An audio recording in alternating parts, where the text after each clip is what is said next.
کہ نہ وہ دیکھ سکتے ہیں بچے، نہ سن سکتے ہیں، نہ کھا سکتے ہیں. ان کی چونچوں کو ٹھونگے مار مار کے وہ خوراک کے لیے کھلواتے ہیں، اور جب تک وہ اس لائق نہیں ہو جاتے کہ خود آزاد زندگی بسر کر سکیں، اس وقت تک پرندوں کے والدین مسلسل محنت کرتے چلے جاتے ہیں. پھر اس میں ایک اور بھی حکمت ہے کہ پرندے اپنے بچوں کے لیے دونوں محنت کرتے ہیں، اور صرف ماں پر نہیں چھوڑا جاتا. اور قرآن کریم نے جو ہمیں دعا سکھائی اس میں بھی اس مضمون کو کھول دیا گیا ہے. آج کل کے جدید معاشروں میں ایک یہ بھی خرابی ہے، اور ہمارے قدیم معاشروں میں بھی یہ خرابی ہے، بلکہ بعض صورتوں میں تیسری دنیا کے ممالک میں یہ خرابی ترقی یافتہ ممالک سے بہت زیادہ پائی جاتی ہے، کہ لوگ سمجھتے ہیں کہ ماں کا کام ہے تربیت کرے، اور والدین اس میں دخل نہیں دیتے، والدین ساتھ مل کر محنت نہیں کرتے، اور ماں پر چھوڑ دیتے ہیں جس طرح چاہے ان کو پالے، ان کا خیال رکھے نہ رکھے. والدین تو صرف کمانے میں مصروف رہتے ہیں اور سمجھتے ہیں ہم نے اپنا فرض ادا کر دیا. قرآن کریم نے جو دعا سکھائی اس میں یہ بتایا رب ارحمہما کما ربیانی صغیرا، کہ اے میرے اللہ ان دونوں پر اس طرح رحم فرما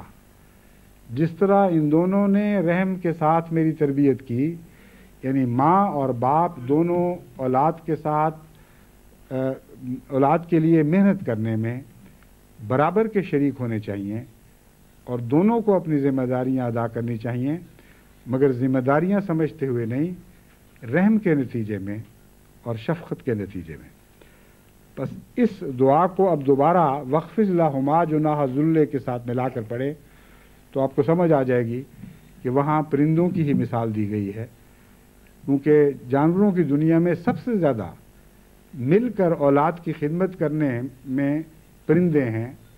ان کے مقابل پر کوئی کسی اور جانور کی مثال نہیں دی جا سکتی. جس طرح پرندے دونوں مسلسل محنت کرتے ہیں اپنی اولاد کے لیے، اس طرح دوسرے جانوروں میں اتنی مکمل مشترکہ محنت کی مثال نہیں ملتی.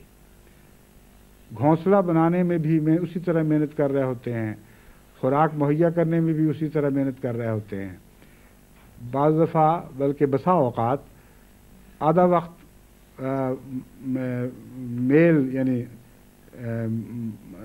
میل پرندہ، اس کو نر پرندہ بیٹھتا ہے، اور آدھا وقت انڈوں پر مادہ پرندہ بیٹھتی ہے. اور پھر جہاں تک خوراک مہیا کرنے کا تعلق ہے اس میں بھی دونوں محنت کرتے ہیں، مگر نر پرندے کو بعض دفعہ زیادہ محنت کرنی پڑتی ہے خوراک کے مہیا کرنے میں. تو فرمایا یہ بھی ہمیں اس دعا سے حکمت سمجھ آ گئی کہ صحیح تربیت کرنے میں ماں کے علاوہ باپ کو برابر کا شریک رہنا چاہیے، اور جہاں ماں اور باپ مل کر اولاد سے حسن سلوک کر رہے ہوں وہاں طلاقیں شاذ کے طور پر واقع ہوں گی. وہ گھر نہیں ٹوٹا کرتے.